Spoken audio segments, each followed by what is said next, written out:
میں بمشکل اپنی جگہ سے کھڑا ہو گیا۔ بسیرے بھی بھلا کبھی ممنوع اور غیر ممنوع ہوتے ہیں جناب، شاید مکین ممنوع یا غیر ممنوع ہوتے ہوں۔ میں نے جانے کے لیے قدم بڑھائے، مگر بخار کی تھکن اور نقاہت کی وجہ سے مجھے ایک زوردار چکر آیا اور میری آنکھوں کے سامنے اندھیرا چھا گیا۔ اسٹیشن ماسٹر نے جلدی سے آگے بڑھ کر مجھے تھامنے کی کوشش کی۔ ارے سنبھل کے بھئی، تمہاری طبیعت تو بہت ناساز لگتی ہے۔ اسٹیشن ماسٹر کی آواز پر دو کلی دوڑے چلے آئے اور انہوں نے مجھے سہارا دے کر دوبارہ میرے مسکن پر بٹھا دیا۔ میں نے اسٹیشن ماسٹر کو تسلی دی، نہیں میں ٹھیک ہوں، میں خود بھی یہاں سے جانا چاہ رہا تھا، آپ فکر نہ کریں، زیادہ دیر نہیں ٹکوں گا یہاں پر۔ اسٹیشن ماسٹر کے چہرے پر ندامت کے آثار تھے۔ نہیں ایسی کوئی جلدی بھی نہیں ہے، تم تو جانتے ہو کچھ لوگ اسی طرح چھپر ڈالتے ہیں اور پھر دھیرے دھیرے سرکاری زمین پر پہلے پکا جھونپڑا اور پھر چار دیواری کھڑی کر کے قبضہ کر لیتے ہیں۔ بطور اسٹیشن ماسٹر میرا فرض ہے کہ میں پلیٹ فارم اور اسٹیشن کی حدود میں کسی بھی ناجائز تجاوز کو روکوں، مگر تم اس وقت اس قابل نہیں ہو کہ اپنے بلبوتے پر ایک قدم بھی چل سکو۔ کچھ دن آرام کر لو، طبیعت سنبھل جائے تو چلے جانا۔ میں نے تھک کر آنکھیں موند لیں۔ آپ کی مہربانی کا بہت شکریہ، مگر یہ شہر مجھے کاٹنے کو دوڑتا ہے۔ آپ ایک احسان اور کر دیں مجھ پر، یہاں سے کہیں بہت دور دراز جانے والی کسی گاڑی پر سوار کروا دیں مجھے۔ اتنے میں اسٹیشن ماسٹر کے دفتر کا ایک ماتحت وہاں آ پہنچا۔ سپرنٹینڈنٹ آفس سے فون آیا ہے آپ کا صاحب۔ اسٹیشن ماسٹر نے سر ہلایا اور جانے سے پہلے ایک لمحے کے لیے میرے پاس رکا۔ اجاز نام ہے میرا، فی الحال تم آرام کرو، میں ذرا دفتر کے معاملے نپٹا لوں، تمہارے جانے کا انتظام بھی ہو جائے گا، ذرا صبر سے کام لو۔ اسٹیشن ماسٹر پلٹ گیا۔ اب میں اسے کیا بتاتا کہ مجھے زندگی میں کڑواہٹ کی اس قدر عادت ہو چکی ہے کہ اب میٹھے کی عادت ہی نہیں رہی، پھر چاہے وہ صبر کا پھل ہی کیوں نہ ہو۔ کچھ دیر بعد ایک اہلکار بخار کے شربت کی بوتل اور چند گولیاں مجھے تھما گیا۔ یہ دوائیاں اسٹیشن ماسٹر صاحب نے بھیجی ہیں، جلدی سے یہ گولیاں اور شربت گٹک جاؤ۔ ہمارے اعجاز صاحب نے ڈسپینسر کورس بھی کر رکھا ہے، یہاں سب کی چھوٹی موٹی بیماریوں کا علاج وہ خود کرتے ہیں۔ شام کو بیٹھک میں خوب ہجوم رہتا ہے ان کی۔ وہ باتونی نہ جانے کیا کچھ کہتا رہا اور تب تک وہاں سے نہیں ٹلا جب تک میں نے دوا کی خوراک لے نہیں لی۔ کچھ لوگ اپنے لفظ اتنے بے دریغ کیوں لٹاتے رہتے ہیں؟ جانے مجھے ہمیشہ سے ایسا کیوں لگتا تھا کہ لفظ ادا ہونے کے بعد ہمیں خالی کر جاتے ہیں۔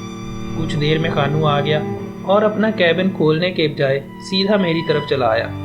سائیں جی، وہ کالو ٹھیلے والا بتا رہا تھا کہ اپنے اسٹیشن ماسٹر صاحب آئے تھے تمہاری طرف، سب خیر تو ہے نا؟ ہاں سب خیر ہے، وہ اپنا فرض پورا کرنے آئے تھے، اچھے انسان ہیں۔ خانو کے چہرے پر چھائی فکر مندی کی لکیریں چھٹ گئیں اور وہ وہیں کھڑے کھڑے اعجاز صاحب کی شان میں زمین اور آسمان کے قلابے ملانے لگا کہ دیکھنے میں تو اسٹیشن ماسٹر صاحب بہت سخت نظر آتے ہیں، مگر دل کے بہت اچھے ہیں، سب ملازمین کا بہت خیال رکھتے ہیں وغیرہ وغیرہ۔ جانے یہ اوپر سے سخت نظر آنے والے اکثر اندر سے نرم اور نیک دل کیوں ہوتے ہیں؟ شاید یہ ساری دنیا ہی ایسے تضادات کا مجموعہ ہے۔ میں دن بھر وہیں منہ ڈھانپے پڑا رہا۔ نقاہت اور بیماری بھی کتنی بڑی معذوری ہوتی ہے۔ یا تو ہمارے دل اور دماغ کو اتنی قوت پرواز نہ دی گئی ہوتی، یا پھر ہمیں اس کمزور جسم اور قوت ارادی کے تابع نہ کیا گیا ہوتا کہ ہم اپنے ارادوں کی تکمیل کی خواہش میں بس پھڑک کر ہی رہ جائیں۔ میں بھی سارا دن اسٹیشن چھوڑ کر کہیں دور نکل جانے کے اپنے کمزور ارادے سے لڑتا رہا، مگر میرے لاغر جسم نے میرا ساتھ نہ دیا۔ شام کو اعجاز صاحب نے بھی دوسرا پھیرا ڈالا اور حال چال پوچھ کر جاتے جاتے کیا سوچ کر دوبارہ میری طرف پلٹ آئے۔ بات چیت سے تو تم کافی پڑھے لکھے لگتے ہو، پھر یہ جوک کیوں لے رکھا ہے؟ میں اس پیری فقیری پر اعتبار نہیں کرتا۔ آج کل اس منافق دور میں اصل پیر فقیر بھلا کب پائے جاتے ہیں؟ اعجاز صاحب کے لہجے میں تلخی گھلی ہوئی تھی۔ میں نے تائید کی، ٹھیک کہتے ہیں، کاش یہ چھوٹی سی بات اس ظاہر پرست دنیا کو بھی سمجھ آ جائے کہ صرف حلیہ درویشی کی ضمانت نہیں ہوتا، دیوانے اور مجذوب میں بڑا فرق ہوتا ہے۔ اعجاز صاحب نے چونک کر میری طرف دیکھا۔ آدمی دلچسپ لگتے ہو، موقع ملا تو کبھی تفصیلاً بات ہوگی، تم آرام کرو۔ اسٹیشن ماسٹر کے جاتے ہی دور اپنے ٹھیلے پر بے چین کھڑا خانو لپک کر میرے قریب آ گیا۔ کیا کہہ رہے تھے اسٹیشن ماسٹر صاحب؟ میرے متعلق تو کچھ نہیں کہا؟ ہاں کہہ رہے تھے کہ یہ خانو سارا دن ادھر ادھر کی لگاتا رہتا ہے، دل لگا کر کام نہیں کرتا، وقت ضائع کرتا ہے، سوچ رہے ہیں کہ تمہارے ٹھیلے کا لائسنس منسوخ کر دیں۔ میری بات سن کر خانو کے چہرے کا رنگ اڑ گیا۔ کیا بول رہے ہو جوگی سائیں؟ میں تو سارا دن محنت کرتا ہوں، تم محنت کم باتیں زیادہ کرتے ہو۔ آج سے کوشش کرو کہ انہیں دوبارہ تم سے شکایت نہ ہو۔ خانو نے جلدی سے سر ہلایا اور کانوں کا ہاتھ لگاتے ہوئے جلدی سے اپنے ٹھیلے کی جانب بڑھ گیا، اور میں نے سکون سے سر ٹکا لیا۔ میں جانتا تھا اب رات گئے تک وہ کام میں جٹا رہے گا۔ میرا وہ نادان دوست اگلی شام آئی تو عصر کے بعد ایک کلی خوان اٹھائے میری طرف چلا آیا۔ اسٹیشن ماسٹر صاحب کے گھر میں نیاز ہے آج ختم قرآن کی، تمہارا حصہ بھی بھیجا ہے۔ میرا جی چاہا کہ میں کھانے کی ٹرے واپس لوٹا دوں کہ میرا کچھ بھی کھانے کو دل نہیں چاہ رہا تھا، مگر نیاز کا سن کر میں خاموش رہا۔ شام ڈھلی تو میرے دل کے اندھیرے بڑھ گئے اور اسٹیشن روشنیوں سے جگمگانے لگا، مگر جو میرے تاریک دل کو اجال سکتا وہ اجالا کہاں تھا میری قسمت میں۔ خانو بیچارہ دن بھر کام میں جتا رہا۔ میں نے سوچ رکھا تھا کہ یہاں سے جاتے ہوئے اسے بتا کر جاؤں گا کہ میں نے اس کی ناز برداری اور خدمت گزاری سے بچنے کے لیے یہ جھوٹ بولا تھا۔ میں وہ پتھر تھا جس سے سر ٹکرانے والا پجاری بدلے میں صرف زخم ہی پا سکتا تھا۔ رات ہوئی تو اسٹیشن ماسٹر صاحب حسب معمول اسٹیشن کا ایک آخری جائزہ لینے کے لیے پلیٹ فارم پر سارے موجود اہلکاروں کو ہدایت دیتے نظر آئے، مگر جانے کیوں اس رات مجھے اعجاز صاحب کی چال اور آواز میں وہ بانک پن اور کڑک مفقود محسوس ہوئی جو ان کی شخصیت کا خاصہ تھا۔ میرے قریب سے گزرتے ہوئے وہ رک گئے۔ تم سوتے نہیں ہو کیا؟ طبیعت اب کیسی ہے تمہاری؟ ٹھیک ہوں، بس نیند آتے آتے آتی ہے۔ وہ تھکے ہوئے انداز میں وہیں چبوترے پر میرے قریب بیٹھ گئے۔ ہاں ٹھیک کہا تم نے، کبھی کبھی تو نیند بھی نخریلی شہزادی بن جاتی ہے۔ آپ آج کچھ پریشان دکھائی دیتے ہیں، سب ٹھیک تو ہے؟ انہوں نے ایک گہری سانس لی۔ ہاں اب تو ٹھیک ہی سمجھو، وہ کہتے ہیں نا درد کا حد سے گزر جانا ہی دوا ہو جاتا ہے۔ تم یہاں نئے ہو اس لیے تمہیں نہیں پتا کہ آج کا دن بڑا بھاری گزرتا ہے مجھ پر۔ پرانے ملازمین سارے واقف ہیں اس کہانی سے۔ میں نے غور سے اس ٹوٹے ہوئے انسان کی طرف دیکھا۔ ہمارے آس پاس بکھرے ان ہزاروں لاکھوں انسانوں میں سے ہر ایک اپنے اندر کتنا غم چھپائے، کتنا درد دبائے بیٹھا ہے، مگر ہم خود غرضوں کو اپنے سوا دوسرا کوئی نظر ہی کب آتا ہے بھلا؟ اگر مناسب سمجھے تو مجھے کچھ بتائیں۔ اعجاز صاحب نے لمبی گہری سانس لی۔ بس بیوی کی بیماری نے پریشان کر رکھا ہے، اس بدنصیب نے بھی کم دن ہی خوشی دیکھی، اب تو سارا دن بستر پر ہی پڑی رہتی ہے۔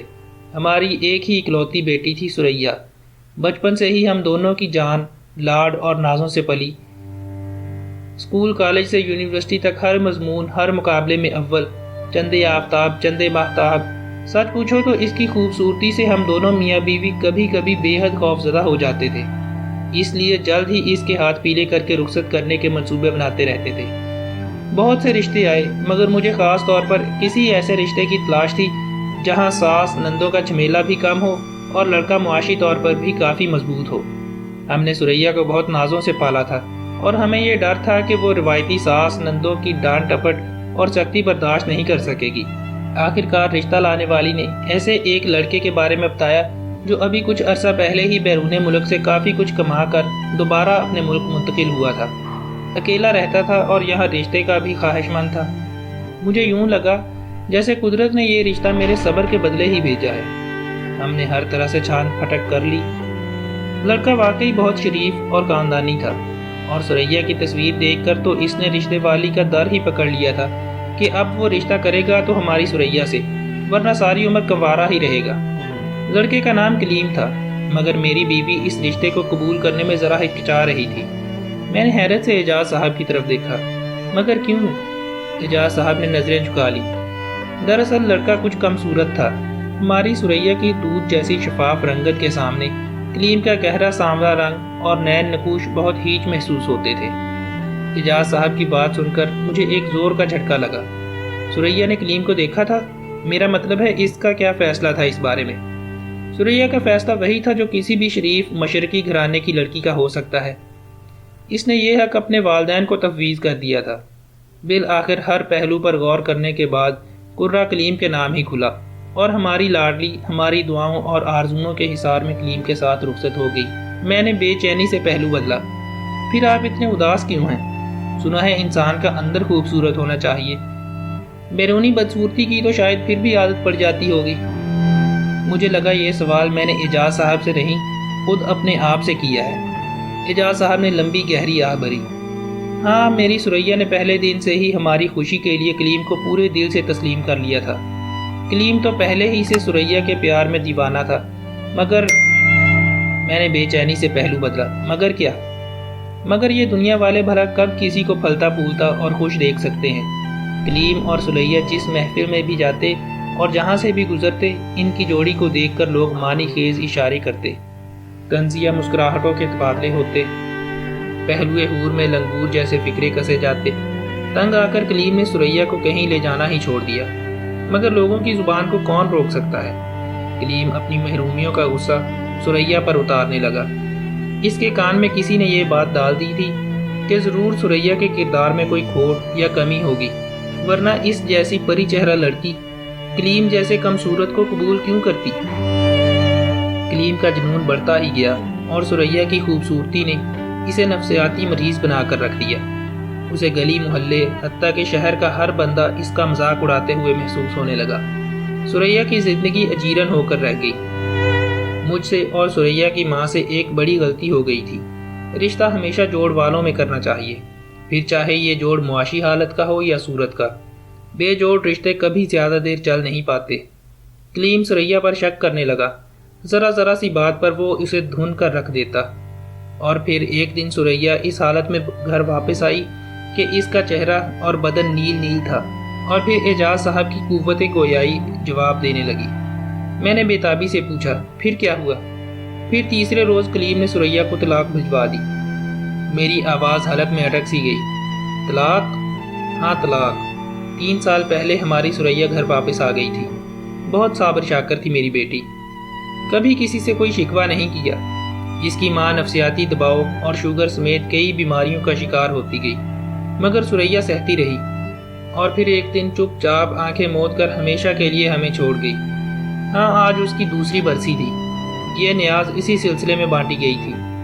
مجھ سے مزید کچھ نہیں کہا گیا۔ اعجاز صاحب اٹھ کر چلے گئے۔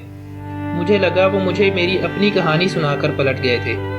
میں تو سمجھتا تھا کہ دنیا میں بس ایک میں ہی ان عذابوں کا شکار ہوں، مگر یہاں تو ہر قدم پر ایک پری ذات کسی نئے روپ اور نئے نام کے ساتھ دھرنا دیے بیٹھے ملتا ہے۔ اعجاز صاحب نے ٹھیک ہی کہا تھا، جوڑے ہمیشہ جوڑ والوں کے بھلے لگتے ہیں۔ اچھا ہوا میں اینی کی زندگی سے چپ چاپ نکل آیا۔ ہم دونوں بھی تو اسی ظالم دنیا کے باسی تھے۔ اینی مجھے قبول کر بھی لیتی تو یہ جگ والے ہمیں جینے نہ دیتے۔ یہاں روپ کا بدل صرف روپ ہے۔ ترازو کے ایک پلڑے میں حسن ہو تو دوسرا بار تبھی اسے متوازن کر سکتا ہے جب وہ خود بھی حسین ہو۔ ساری رات میرے دل و دماغ میں عجیب سی سنسناہٹ ہوتی رہی، جیسے قدرت نے میری کہانی کا انجام کسی دوسرے کی زبانی مجھ تک پہنچا دیا ہو۔ جانے کب میری آنکھ لگ گئی اور پھر خانو کی ہلکی ہلکی آوازوں نے مجھے دوبارہ جگا دیا۔ صبح ہو چکی تھی۔ خانو مجھے بتا رہا تھا کہ سائیں، یہ بی بی کب سے آپ کے جاگنے کا انتظار کر رہی ہے۔ کہتی ہے سائیں کا بڑا نام سنا ہے، دعا لینے آئی ہے۔ میں نے چونک کر سامنے بیٹھی لڑکی کو دیکھا، اور ایک لمحے میں ہی میرے لیے آسمان زمین پر ڈھہ گیا اور زمین فلک سے جا ملی۔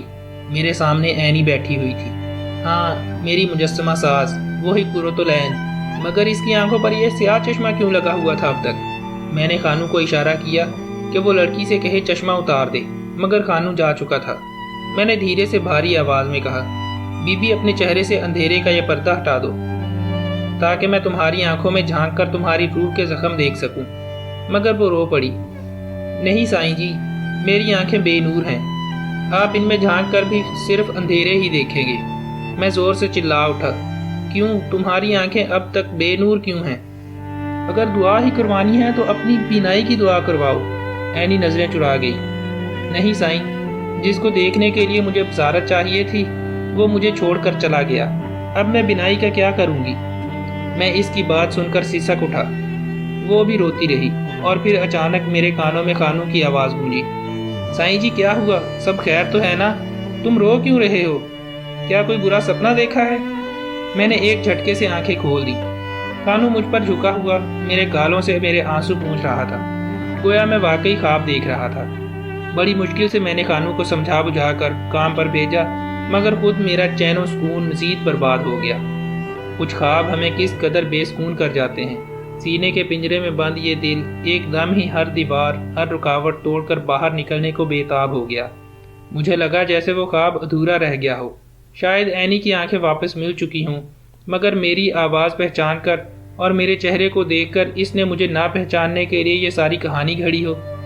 مجھے خانو پر شدید غصہ آنے لگا، جس نے درمیان میں میری نیند توڑ کر مجھے خواب کے آخری حصے اور انجام جاننے سے روک دیا۔ سکینہ نے کہا تھا کہ محبت میں ایک وقت ایسا آتا ہے جب ہمارے خواب سچے ہونے لگتے ہیں۔ قدرت نے ایک ہی رات میں مجھے 2 اشارے دیے تھے، پہلا سریا اور کلیم کی کہانی سنا کر اور دوسرا یہ ادھورا خواب دکھا کر۔ یقیناً قدرت مجھے یہ جتانا چاہ رہی تھی کہ اینی اگر بینائی ملنے کے بعد مجھے دیکھ لیتی تو ضرور وہ رو رو کر خدا سے یہی شکوہ کرتی کہ اس چہرے کو دیکھنے سے تو بہتر تھا کہ اسے دوبارہ بصارت ہی نہ ملتی، وہ اندھی ہی رہتی تو اچھا تھا۔ میرے اندر چلتے جھکڑ تیز ہونے لگے، جیسے واقعی اینی نے مجھے دیکھ لیا ہو۔ میری حالت شام تک اتنی بگڑ گئی کہ مجھے سانس بھی اٹک اٹک کر آنے لگی۔ خانو نے مجھے یوں تڑپتے دیکھا تو بنا کچھ کہے ایک جانب بھاگ گیا اور گھنٹہ بھر بعد شہر کے کسی مستند ڈاکٹر کی دواؤں کا بکسہ اٹھائے اس کے آگے آگے بھاگتا ہوا نمودار ہوا۔ ڈاکٹر نے میری نبض دیکھی اور تشویش سے خانو کی طرف دیکھا۔ تمہارے سائیں کی حالت تو بڑی خراب ہے، میں دوا کی 3 خوراکیں دیے جا رہا ہوں، مگر ہو سکے تو سائیں کو شہر کے بڑے ہسپتال پہنچانے کی کوشش کرو۔ خانو نے تیزی سے سر ہلایا، مگر وہ اندر سے جانتا تھا کہ میں اب یہاں سے کہیں نہیں ٹلنے والا ہوں۔ اگلے روز بادل پھر ٹوٹ کر برسے، میری سانس اکھڑنے لگی تھی، جیسے سینے کی قید سے آزاد ہونے میں اسے بہت سی سلاخوں سے ٹکرا کر باہر نکلنا پڑ رہا ہو۔ میری نظر دھیرے دھیرے پتھرانے لگی تو خانو نے روتے ہوئے میرا ہاتھ تھام لیا۔ چلو سائیں، ایک بار میری بات مان لو، چلو کسی بڑے ہسپتال چلتے ہیں۔ میں نے برستی بارش کی بوندوں میں خانو کے آنسو مل کر پانی ہوتے دیکھے اور مسکرا دیا۔ میری آواز رک رک کر نکل رہی تھی۔ کیوں ڈھونگی کہیں کہ ذرا سی بیماری نے ہی تمہارے سائیں کی کرامات پر تمہارا یقین اور اعتماد چٹکا دیا؟ ابھی کل تک تو تم سارے علاقے میں سب سے کہتے پھرتے تھے کہ تمہارا جوگی سائیں اپنی دعا سے ہر بیماری اور ہر روگ کا علاج کر سکتا ہے، اور آج جب خود تمہارا سائیں بیمار پڑا تم اسے شہر کے بڑے اور تجربہ کار ڈاکٹر کے پاس لے جانے کی ضد کر رہے ہو۔ اگر میری دعاؤں میں باقی لوگوں کے لیے اتنا اثر ہوتا تو کیا آج میری اپنی بیماری ایک پھونک میں ہی ہوا نہ ہو جاتی؟ خانو لاجواب سا وہیں بیٹھا روتا رہا۔ میری نظروں کے سامنے اندھیرا بڑھتا جا رہا تھا۔ تیز بارش میں بھیگتی ایکسپریس گاڑی پلیٹ فارم پر داخل ہوئی تو ایک ہلچل سی مچ گئی۔ کچھ مسافر اترے اور کچھ ٹرین پر سوار ہو گئے۔ میں نے دور اسٹیشن کے بیرونی گیٹ سے ایک نوجوان جوڑے کو اندر آتے دیکھا۔ مرد تیز بارش سے خود کو بچاتے ہوئے کسی کی تلاش میں برآمدے کی جانب بڑھ گیا۔ میری لمبی جتا دھاری بالوں کی لڑیں بھیگ کر میرے چہرے کے گرد پھیل چکی تھیں۔ میں سر جھکائے یوں مراقبے میں پڑا ہوا تھا جیسے اپنی آخری سانس نکلنے کا خود انتظار کر رہا ہوں۔ اچانک میرے قریب ہی سیاہ لباس میں کسی نازک سے سراپے کا ہیولہ ابھرا اور وہ میرے قریب بیٹھ گئی۔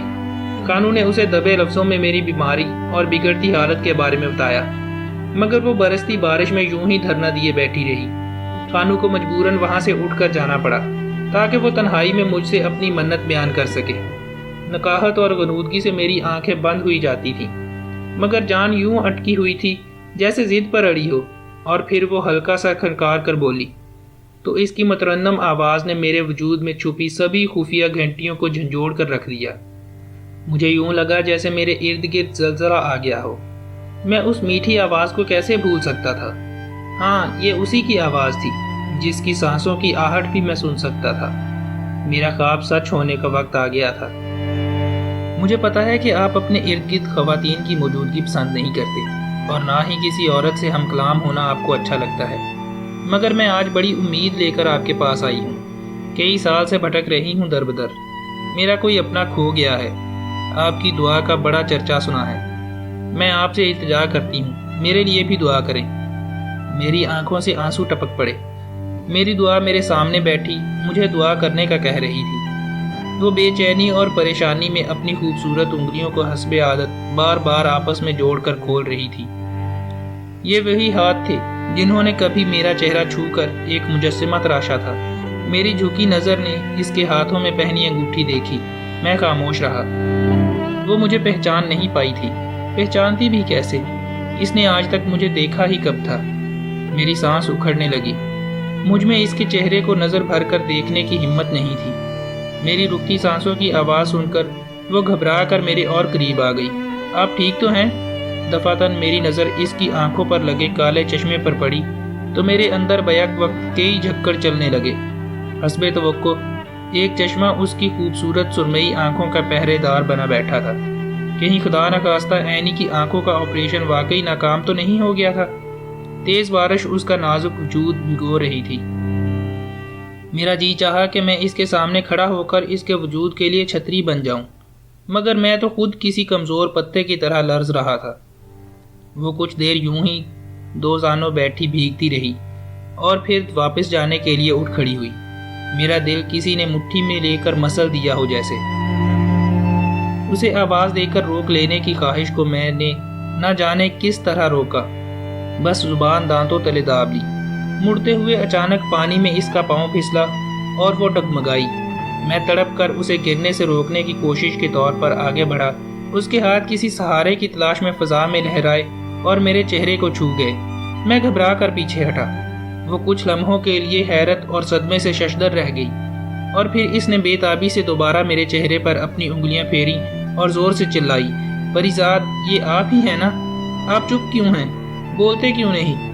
میں اپنا چہرہ ہاتھوں میں چھپائے وہاں سے اٹھ کر چند قدم بھاگا، لیکن مجھ میں بھاگنے کی ہمت اور طاقت ہوتی تو پھر رونا ہی کس بات کا تھا۔ میں لڑکھڑا کر یوں گرا جیسے کوئی کسی کی نظر سے گرتا ہے، مگر مجھے دنیا کی نظر سے گرنے کی پرواہ ہی کب تھی؟ مجھے تو بس اس ایک نگاہ سے بچنا تھا کہ جس میں کبھی میرا ایک مقام تھا۔ مجھے زمانے کی ہر فنا قبول تھی، مگر اس کی نظر میں نفرت یا رحم اور ہمدردی کی جھلک میرے لیے دنیا کی ہر موت سے کہیں بڑھ کر قضا تھی۔ میں نے خود کو پوری طرح سمیٹ کر چھپا لیا۔ اچانک میرے کانوں میں ایک مردانہ آواز گونجی، کہاں تک بھاگیں گے اور کب تک خود کو چھپائیں گے پریزاد صاحب؟ میں آپ کو اتنا کمزور نہیں سمجھتا تھا۔ ڈاکٹر عدنان میرے سامنے ہاتھ باندھے کھڑا تھا۔ آس پاس چلتے لوگوں کی بھیڑ جمع ہونے لگی۔ اینی وہیں دور بیٹھی رو رہی تھی۔ میں نے عدنان سے منت کی، مجھے جانے دو عدنان۔ اس کی جس ایک نظر سے بچنے کے لیے میں نے ساری دنیا تیاگ دی، وہ نظر میرا پیچھا کرتے کرتے یہاں تک آ پہنچی ہے۔ میں بہت نڈھال اور بڑا گھائل ہوں عدنان، مجھے اور زخمی نہ کرو۔ میرا دم میرے اس آخری بھرم کے ساتھ نکل جانے دو۔ عدنان کی آواز لرز رہی تھی۔ اس ایک نظر کا اتنا ہی خوف تھا تو پھر آپ نے اینی سے محبت کیوں کی تھی؟ نہیں، یہ جھوٹ ہے، میں نے محبت نہیں کی۔ عدنان نے میرے لرزتے ہاتھ تھام لیے۔ محبت نہیں کی تو پھر یہ تیاگ کیسا؟ اس کا سامنا کرنے کا خوف کیوں؟ کمالی نے امریکہ سے واپسی پر ہی ہمیں سب بتا دیا تھا۔ کاش آپ مجھ سے یہ بات نہ چھپاتے۔ اور پھر ہر گرہ خود کھلتی گئی۔ آپ نے میری محبت کی وجہ سے اپنے آپ کو اس حد تک برباد کر لیا پریزاد۔ آخر کیوں؟ ایسا کون کرتا ہے؟ چھین لیتے اسے مجھ سے۔ اس پر سب سے زیادہ حق اس ساری دنیا میں صرف آپ کا تھا۔ آپ نے وہ حق بھی مجھے سونپ دیا، صرف اس خوف سے کہ وہ آنکھیں ملنے کے بعد آپ کو قبول نہیں کرے گی۔ آپ نے اتنا بھی نہیں سوچا کہ وہ زندگی کے اتنے اہم موڑ پر اپنے فیصلے کیسے کرے گی۔ اس نے آپ کو اپنی زندگی میں سب سے زیادہ مان دیا۔ اس کے کتنے بھرم آپ سے جڑے تھے اور آپ اسی کو بیچ منجھدار چھوڑ آئے۔ یہ بھی نہیں سوچا کہ وہ آپ کے بغیر کیسے چل پائے گی۔ میں نے اپنی سانسیں جمع کی۔ میں اس کی نئی رنگوں سے بھری دنیا کو اپنے وجود کی کالک سے سیاہ نہیں کرنا چاہتا تھا۔ صرف تم ہی اس کے قابل تھے اور میں نے صرف تمہارے بھروسے اسے چھوڑا تھا۔ میں جانتا تھا اگر میں اس کا ہاتھ مانگتا تو وہ مجھے دیکھ کر بھی شاید انکار نہ کرتی، کیونکہ اس کی روح میرے انگنت احسانات کے بوجھ تلے دبی ہوئی تھی۔ لیکن مجھے کسی احسان کا بدلہ نہیں چاہیے تھا عدنان۔ میری منزل تو بس ایک نظر تھی، اس کی پیار بھری ایک نظر۔ عدنان نے حتمی لہجے میں کہا، ٹھیک ہے، اگر آپ کو نظر کی پہچان کا اتنا ہی دعویٰ ہے تو آج یہ بھرم بھی آزما لیتے ہیں۔ وہ آ رہی ہے، دیکھتے ہیں آپ کو دیکھ کر اس کی نظر کیا کہتی ہے۔ آج آپ کے مقدر کی وہ نظر خود فیصلہ کرے گی۔